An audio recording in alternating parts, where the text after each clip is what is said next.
सुरेंद्र राजपूत ने कहा कि बीजेपी की सरकार किसानों के प्रति क्रूर रवैया अपना रही है। अगर देश के 100 किसान दिल्ली पैदल जा रहे हैं तो देश का कौन सा कानून उन्हें रोक रहा है? ये बीजेपी की सरकार को समझ नहीं आ रहा। मोदी सरकार किसानों की मानी हुई मांगों से मुकर रही है। गाजियाबाद के रामलीला मैदान में बांग्लादेश के खिलाफ आक्रोश सभा का आयोजन किया गया। इस आक्रोश सभा में बड़ी संख्या में लोग इकट्ठा हुए और सरकार से बांग्लादेश के खिलाफ सख्त एक्शन लेने की मांग की। इस दौरान लोगों ने बांग्लादेश में अल्पसंख्यकों पर हो रही हिंसा और अत्याचार का मुद्दा भी जोर शोर से उठाया। शाही जामा मस्जिद के सर्वे के दौरान बीते 24 नवंबर को हुई हिंसा के बाद संभल में पुलिस ने विदेशी कारतूस बरामद किए। इसके बाद अब पुलिस शस्त्र लाइसेंस धारकों से कारतूसों का हिसाब ले रही है। पुलिस को शक है कि हिंसा के दौरान लाइसेंसी असलहों के कारतूस का भी इस्तेमाल किया गया है।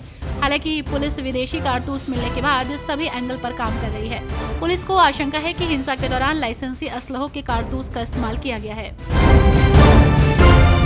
इलाहाबाद हाईकोर्ट ने महाकुंभ मेले के लिए स्कूल कॉलेजों के भवनों को अधिग्रहित करने को दुर्भाग्यपूर्ण बताया है। इस संबंध में अपर मुख्य गृह सचिव और माध्यमिक शिक्षा सचिव से व्यक्तिगत हलफनामा तलब कर पूछा है कि कॉलेजों के अधिग्रहण के बाद 24 फरवरी से 12 मार्च तक चलने वाली यूपी बोर्ड की परीक्षाएं कैसे कराएंगे। ये आदेश न्यायमूर्ति अजीत कुमार की अदालत ने सूबेदारगंज स्थित महिला ग्राम इंटर कॉलेज की प्रबंध समिति और अन्य की ओर से दाखिल याचिका पर दिया है। पदभार ग्रहण करने के बाद पहली प्रेस कॉन्फ्रेंस में आईएमए के प्रदेश अध्यक्ष डॉक्टर पवन कुमार अग्रवाल ने आयुष्मान योजना में फर्जीवाड़ा चिकित्सकों की सुरक्षा, चिकित्सा शिक्षा में अनियमितताएं और अवैध अस्पतालों जैसे मुद्दे पर चिंता जताई। उन्होंने कहा कि सरकारी योजनाओं में लंबित भुगतान और असुरक्षा के कारण सर्जरी जैसे महत्वपूर्ण क्षेत्रों में रुचि घटी है। उन्होंने सरकार से सुधार और चिकित्सकों की सुरक्षा सुनिश्चित करने की मांग की है। महाकुंभ 2025 को लेकर तैयारियां तेज हो गई हैं। वहीं इसी बीच केंद्रीय रेल मंत्री अश्विनी वैष्णव ने कुंभ की तैयारी के मद्देनजर निरीक्षण कर तैयारियों का जायजा लिया। कहा कि तैयारियां पूरी तरह से धार्मिकता के एहसास को दिलाने वाली है। भारतीय मजदूर संघ पूर्वोत्तर रेलवे के पदाधिकारियों ने रेल मंत्री अश्विनी वैष्णव से मुलाकात कर अपनी समस्याएं बताई। समस्याओं को सुनकर रेल मंत्री ने संबंधित अधिकारी को बुलाकर समाधान के निर्देश दिए। उत्तर प्रदेश सरकार ने अगले 6 महीने तक अनिवार्य सेवा अनुरक्षण कानून लागू किया है। इसके बाद 6 महीने तक हड़ताल पर रोक लग गई है। एस्मा कानून लागू कर सपा मुखिया अखिलेश यादव ने भाजपा सरकार को घेरा। उन्होंने इसे यूपी के खराब हालात बताए। पूर्व मुख्यमंत्री और सपा मुखिया ने एक्स पर पोस्ट किया, लिखा कि एस्मा का लागू करना इस बात का संकेत है कि यूपी में खराब हालात लगातार बढ़ रहे हैं। भाजपा जोड़ तोड़ और हेराफेरी करके सरकार बना तो लेती है, लेकिन उसे सरकार चलाना नहीं आता।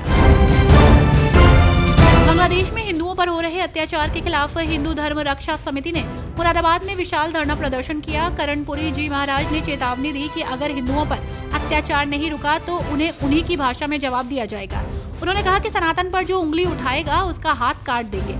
हिंदू संगठनों के अलावा स्वयंसेवक संघ और भाजपा के नेता और कार्यकर्ता भी प्रदर्शन में शामिल रहे। कॉमेडियन सुनील पाल का हाल ही में अपहरण हुआ था। इसकी जानकारी उन्होंने पुलिस को दी है। मुंबई पुलिस ने अभिनेता और हास्य कलाकार की शिकायत मिलने का मामला दर्ज किया है। इसके बाद अब जांच में अपहरण के केस को यूपी ट्रांसफर कर दिया गया है। इसके अलावा सुनील पाल ने एफआईआर में कई जानकारियां दी हैं। अंतर्राष्ट्रीय हिंदू परिषद के राष्ट्रीय अध्यक्ष प्रवीण तोगड़िया आज हाथरस पहुंचे, जहां बांग्लादेश में हिंदुओं पर हमले को लेकर उन्होंने बड़ा बयान दिया। उन्होंने कहा कि बांग्लादेश में हिंदुओं पर अत्याचार बर्दाश्त नहीं किया जाएगा। बांग्लादेश के 4 टुकड़े करने के लिए सेना को आदेश देने की तैयारी भारत सरकार करे।